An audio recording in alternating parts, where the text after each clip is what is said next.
Greetings and salutations, folks. I hope everyone is still doing well, and welcome to today's bonus. Before we jump on into it, a couple quick links. As many of you may know, I rely on Patreon, PayPal, channel membership, and the merch to help the channel to continue to grow and go. Links to Patreon, PayPal, and channel membership is in the description below. Merch displayed directly under the video.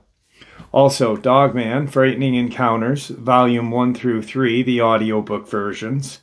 They were written and researched by Tom Lyons, narrated and produced by me, Jeff Not Only. These audiobooks are available on Audible, Amazon, and iTunes, links to which are also in the description as well.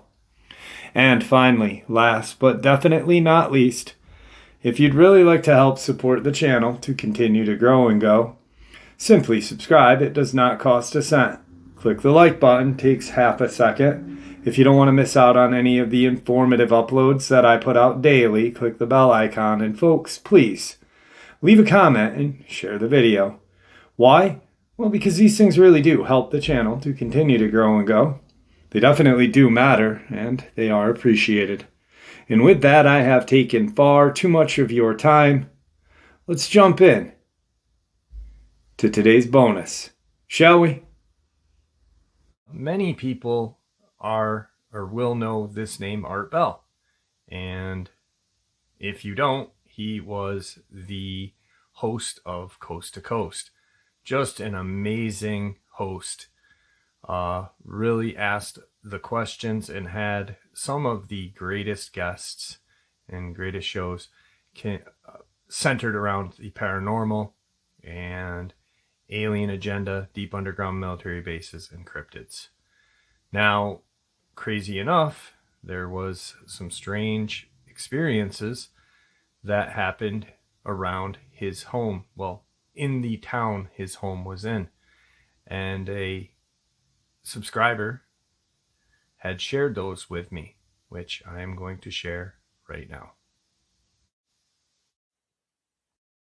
Today's first and only Montana subscriber submission. Hey Jeff, I hope this email finds you and your family in good spirits.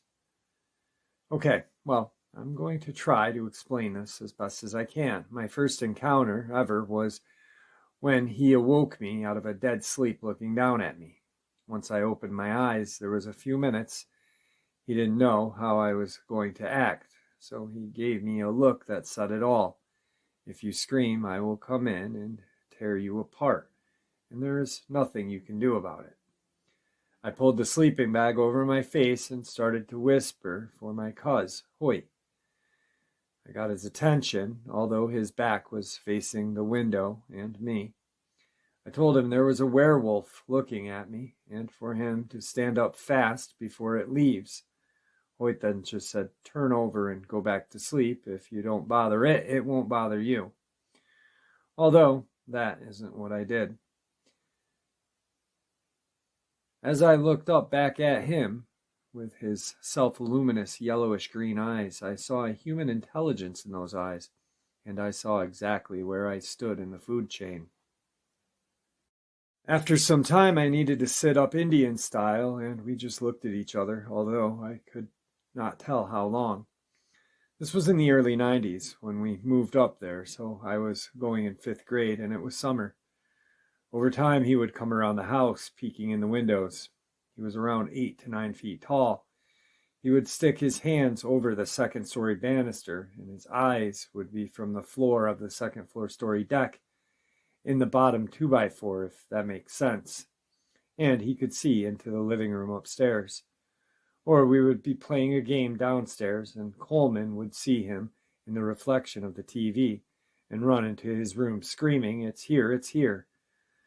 Over time, this Dogman and I would stay up at night and just talk with each other without talking, if that makes sense, because we always had the window between us.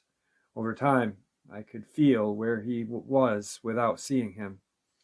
Although there was always this predatory sense about him, for the most part, I would not feel threatened by him. Yet there was times I would feel like the presence was stronger for some reason. And I remember one time I was running around a gravel circle we had outside of the property that I would run. I felt him up to the left of me, and I got a sense that I needed to get my ass back home as fast as I could, so I did. I would go back up slowly, out my head down till I got to the gate, then halt into the crib. There was this one time we were all coming out from the little room. It was my Uncle Beebe, me, Holt, Coleman, Tess, my aunt, my mom, and Andrew, and Angie. My uncle stopped, bent down, with his arms outstretched, preventing me from crossing. Immediately I knew it was him.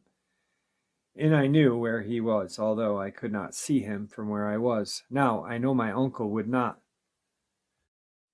do this for a grizzly or a puma, plus his guns were to the right of us, not even 5 feet away. My uncle said, "Don't move, don't breathe, don't blink."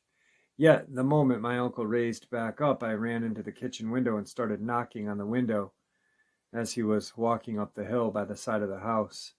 As I knocked and waved, he just kind of gave me this sideways glance from his eyes and continued up the hill. I remember his arms almost hitting the ground, so they were long. He had a tail that curled up a little, and he looked like a gray wolf with a white and black face. My uncle and aunt started telling me, and Beebe took me from the window and asked what I thought I was doing. I simply told him I was waving to my wolf friend and that we would talk at night when he would come around. You should have saw the look on their faces. Anyway, there was a time I was coming out from upstairs and I saw him looking in. I started running up to him to jump on the couch and say hi. I stopped midway and had his eyes squinted. He just gave me this look, so I slid down the stairs on my side because he was on the other side of the wall. As I came down the stairs living room, my 2 cousins, Hoyt and Coleman, were downstairs. Well, we started to get into it, and Hoyt pinned me against the wall. They started calling me city slicker like they did.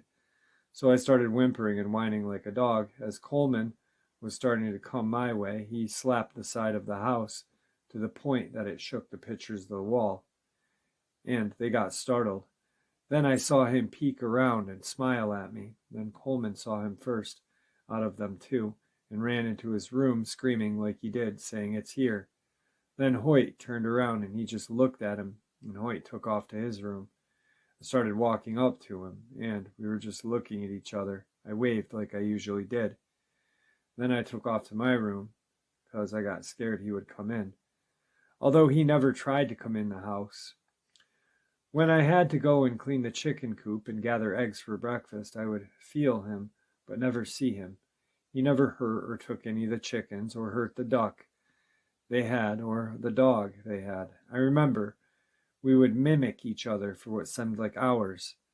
Well, he would follow me off the 9-mile into Coy campground. For some reason, I got more scared because it was just Mom and I at that point. He never hurt any of the animals at the petting zoo there, or any of the cows behind the house. I remember him grabbing my leg one night through the window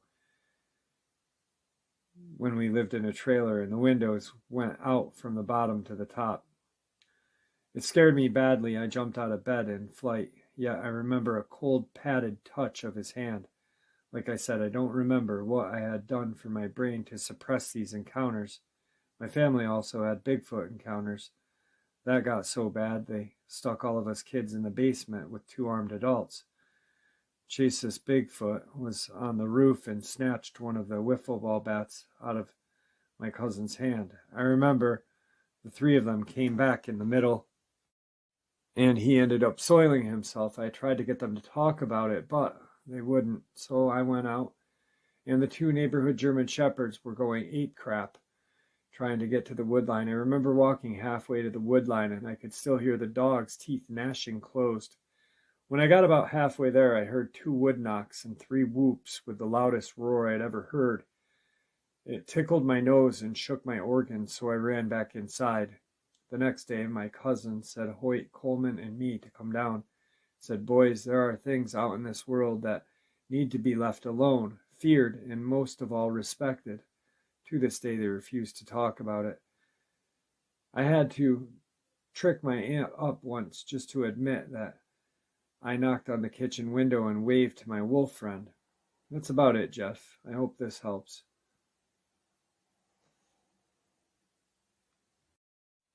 Today's second subscriber, Dogman encounter, but first and only Nebraskan Dogman subscriber encounter. Hey Jeff, a friend of mine got me into listening to your videos. I have no idea exactly what I saw that night, but I could only place it as a true lycanthrope. It was in Nebraska of 2008. I was up rather late, like usual, because I've never been a daytime sort of person. I was doing the dishes when I noticed something move through the window in front of me.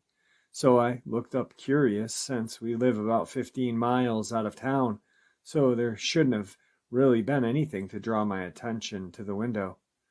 There was a yard light in my yard right next to the lilac bush and our natural gas tank.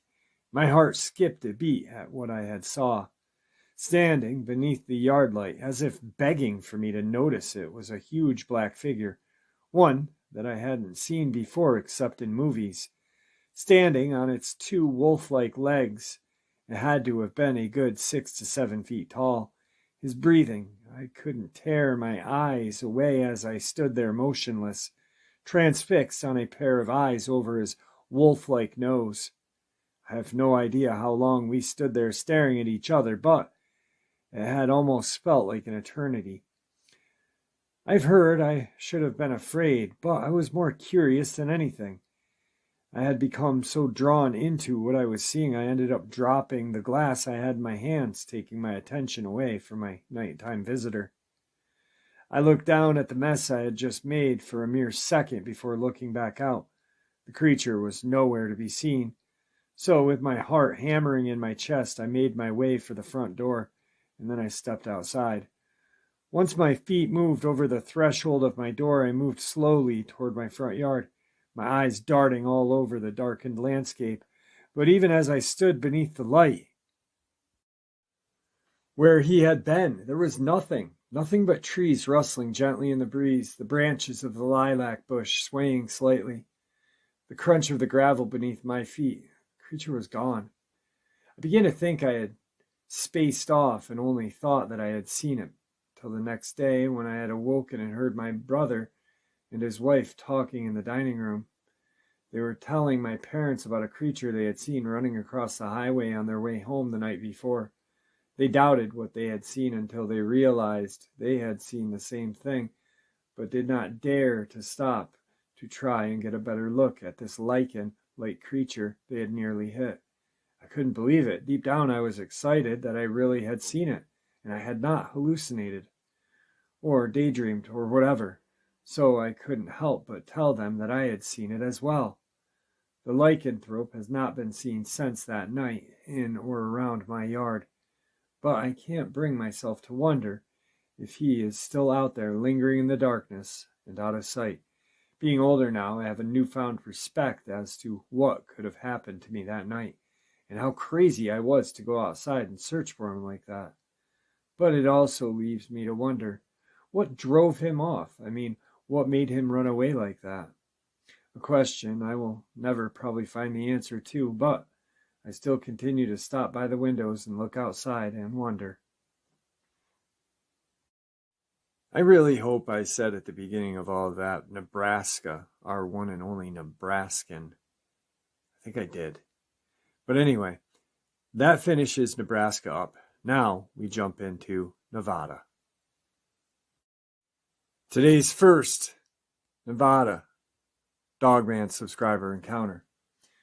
This happened back in the 90s, the late 90s. I had just retired from the United States Army, where I served for 21 years. I had been involved in both Vietnam and Desert Storm. The only reason I bring that up because what happened is not the actions of a balanced man. At the time, freshly out of combat, I was not exactly balanced.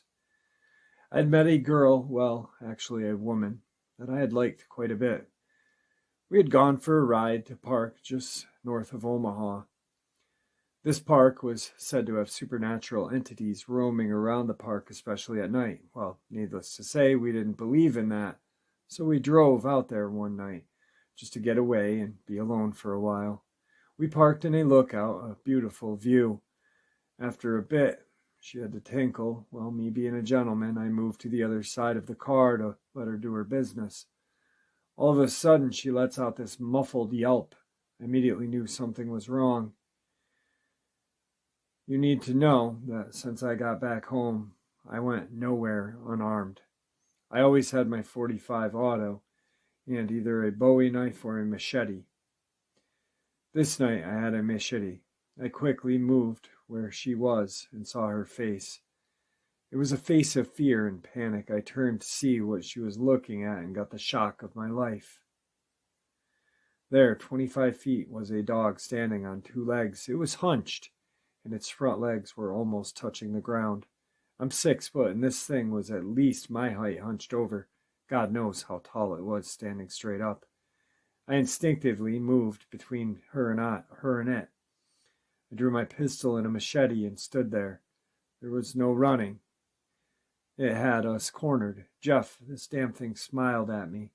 It was a pure evil, intimidating type of smile. For the first time in a long time, I was frightened. Then my training kicked in. I smiled back with the most evil, intimidating smile I could muster, at the same time raising my .45 and scraping the machete along the ground. As I took a step towards it, it barked and bolted to my left, followed by two more that neither one of us had seen. Needless to say, we got out of there in a hurry. Sad thing about this is I never saw that girl again. It was too bad because I really liked her. Today's second Nevada subscriber Dogman encounter. So, Jeff, here is my encounter. It happened in Churchill County, which is a rural farming ranching county in northern Nevada, about 60 miles east of Reno. It was late October 2010. I was 19 at the time, and my girlfriend and I were driving out into the desert for some private time. You know, typical teenage activities, aside for the fact that neither of us drank or did drugs. It was about 9 p.m. at night, and it was pretty dark out. I was driving my first car, which was a 97 Geo Metro. If you don't know how small these things are, they are an economy two-door car that are pretty low to the ground. We were driving along Casey Road, which runs parallel along a very large canal. It's at least 15 feet across and pretty deep. It is one of the main canals that brings water into the county for irrigation. Along the canal, there are large sagebrush and other foliage growing. Anyway, Casey Road turns into a dirt road, and if you follow it all the way down, there is a splitway called 26-foot drop. Our plan was to head to the spillway and hang out for a while. So we're driving along. It's really dark out. My lights are just picking up what is in front of the car when my girlfriend and I both see something ahead of us. Neither of us say anything, but I'm coming up on it. It was a very large black animal, and immediately my first thought was cow. As I've almost hit 2 cows in my car months prior, in a lot of rural area in Nevada, the cows are free range, so you have to be careful not to hit them. Anyway, this creature is about the size of a small cow. So, as we are getting closer and start to roll on this thing, we see it in better detail. The creature is on the passenger side of my car. The front half of this animal was in the brush facing the bank of the canal, so all I could see is the rear end of the animal sticking out of the sagebrush, while its front half is obscured. I remember my lights hitting it and seeing its fur. It was dark black, it was shaggy, and I could tell the fur had length to it. My lights kind of gleamed on the fur. I remember it being unusually dark colored, and it was darker than the night around us. While looking at the fur, I saw that it had a black bushy tail, so now I'm thinking dog. But as my car is getting closer and closer to this thing, its true size dawns on me. At the same moment, my girlfriend starts leaning herself into the driver's side of my car to put some distance between herself and the passenger side window. As my car rolls next to the creature, neither of us are saying anything as we are both kind of stupefied and shocked, but she's clearly scared as she's trying to lean into my seat. My car is inching closer to the creature, and I see typical dog legs, a dog tail, the whole rear end of a dog, but bigger and thicker than a normal dog. My car eventually lines up with the animal's hindquarters, and I can see the rear end of this creature is above my passenger mirror. Now, Jeff, the rear end of the creature was big. I know my car is low to the ground, but this animal was 3 to 4 feet at its hip. At that point, my girlfriend is practically in my seat, and I'm hitting the gas. Neither of us ever saw the front of the creature, but what we saw was enough to scare us both. Needless to say, we did not end up staying on that road. We immediately left. Recently, I got in contact with her again and asked her if she remembered about that night. This is her response. I remember only seeing the back end of it and grabbing your arm while my heart stopped. It was so dark, I don't remember seeing anything in the mirror, or even when we backed up. It was just gone. It comes back to me every once in a while. I think it was the first time I had ever been afraid like that.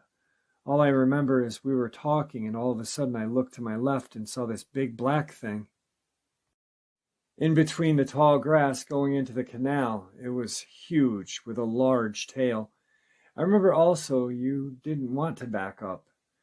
I know that whatever it was, it had to have been pretty scary to shake her up like this. She's a tough girl, about 5'10". She was taking boxing classes while we were together. She also lived a pretty rough life, with a part of her early teenage years being spent homeless on the streets of Las Vegas. So I know it had to have been pretty scary for her to remember this creature after all these years. In more recent years, I became close friends with 2 Native Americans from the local tribe. They both have told me separate stories of their family members encountering what they call skinwalkers on tribal land south of Churchill County in Schwartz, Nevada. They both have only given me a vague overview of the encounters, but I would like to one day get them in full and share them with you. At this point, you can share what I wrote above on your show if you'd like. I'm going to keep rambling down below, so feel free to share it all. My encounters and my friend's family encounters all took place roughly an hour to an hour and a half away from the encounter listed on Vic Cundiff's Dogman Encounters website. You can read it up there. It's listed as Mineral County Encounter. I also found other Nevada Dogman encounters through Dogman Facebook groups I'm part of, which took place on Highway 95, just like Mineral County Encounter. I also recently found another Skinwalker encounter on Mineral County from another podcast. I do believe these things are out here, and Nevada is so rural and vast they could live undetected. 84% of the state is owned by the government, so it's pretty much empty, high elevation desert and mountain ranges. I know what I saw was not a normal dog, nor a coyote or a wolf. We don't have any in this area. Sometimes at night I get chills as I'm still living in a rural area about 2 miles away from my encounter. Maybe it's just all the research and encounters I've read in the following years. I may be crazy, but a part of me wishes I would have stopped my car for a bit instead of driving off, just to get a better look at the creature. Another part of me is glad that I did not see the creature's face after what so many eyewitnesses say it's like. Sometimes I stand by my old car and trip myself realizing that all that stood between me and whatever this creature was a small tin can of a car. Anyway, thank you for listening, Jeff. Please keep up your podcast. I listen religiously. In fact, my current girlfriend and I would like to listen to your show together.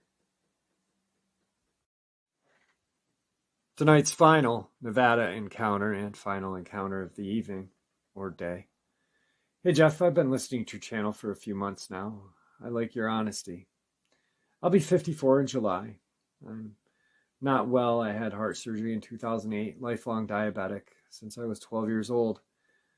I live with my daughter. We have a small ranch with a couple of horses, many chickens, and we raise border collies. I did try to contact you with Facebook with no success, but no worries. I know you're busy.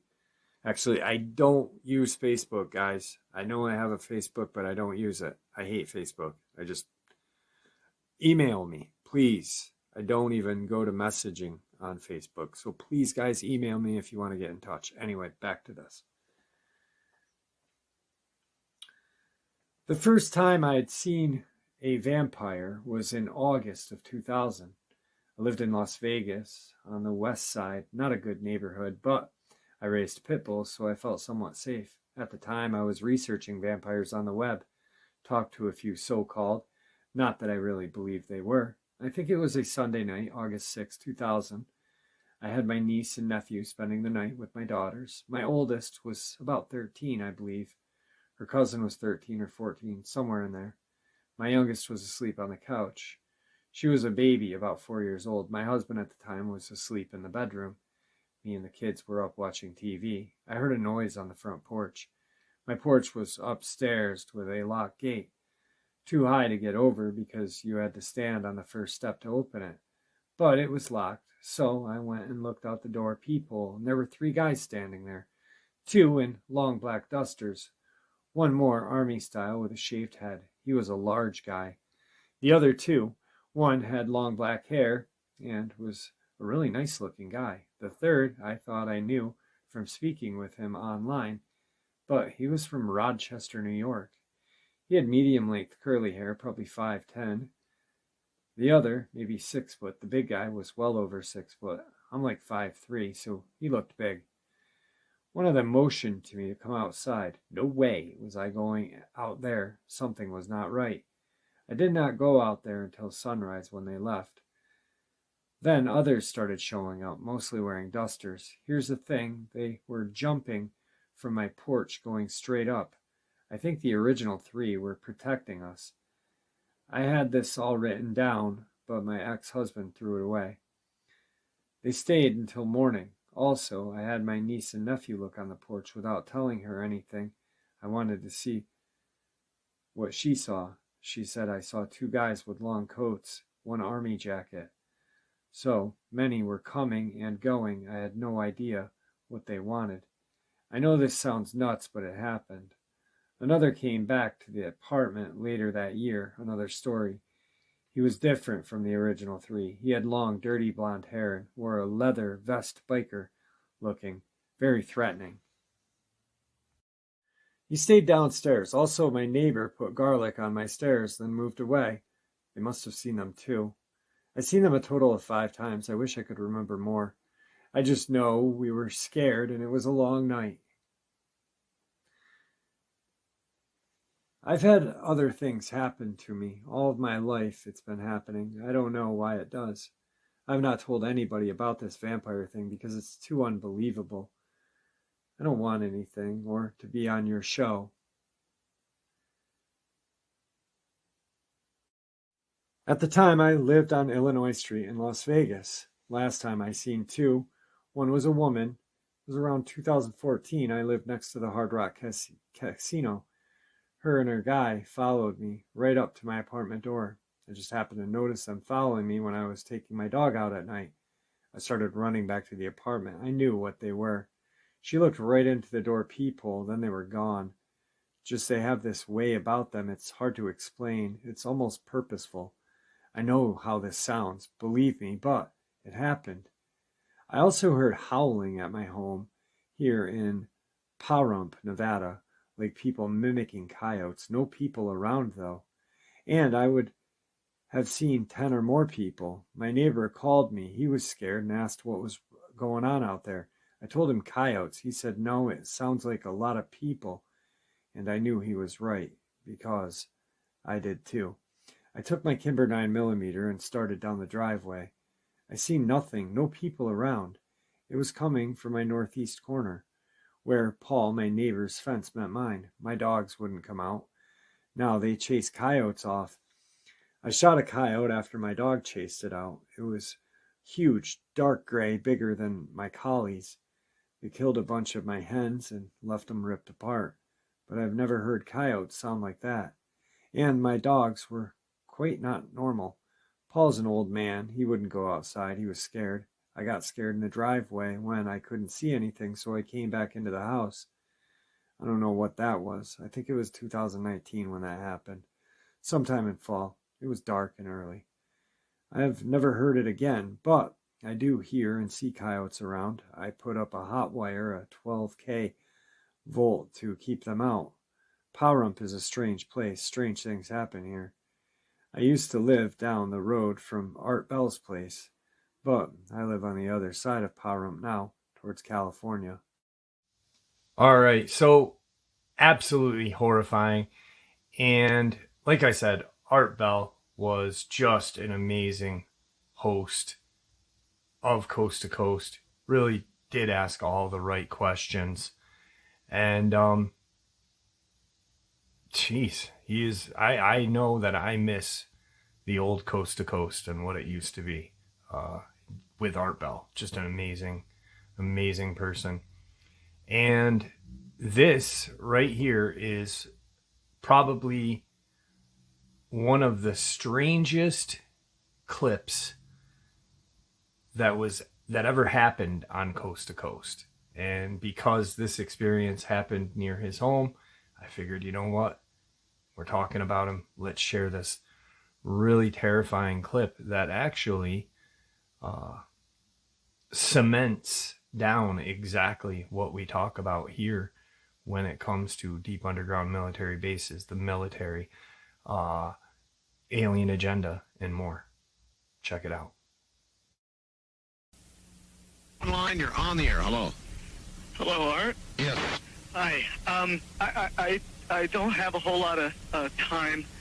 Well, look, let's begin by finding out whether you're using this line properly or not. Area 51. Yeah, that's right. Were you an employee or are you now? A former employee. Former employee. I was let go on a medical discharge about a week ago, and I've kind of been running across the country. Oh man, I don't know where to start. They're gonna they'll triangulate on this position really soon. So you can't spend a lot of time on the phone. So give us something quick. Okay. Okay. What we're thinking of as aliens, Art, they're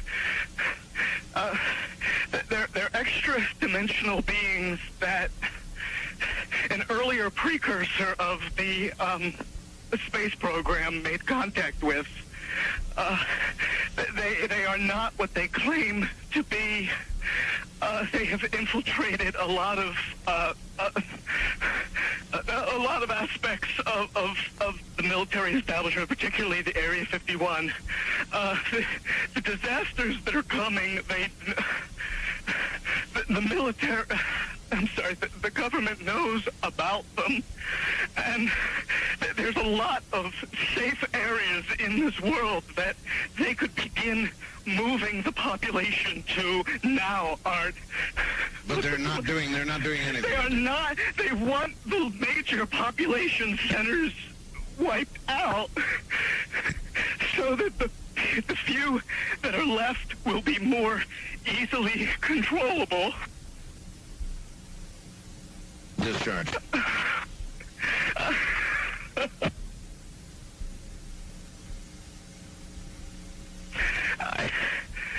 I started getting...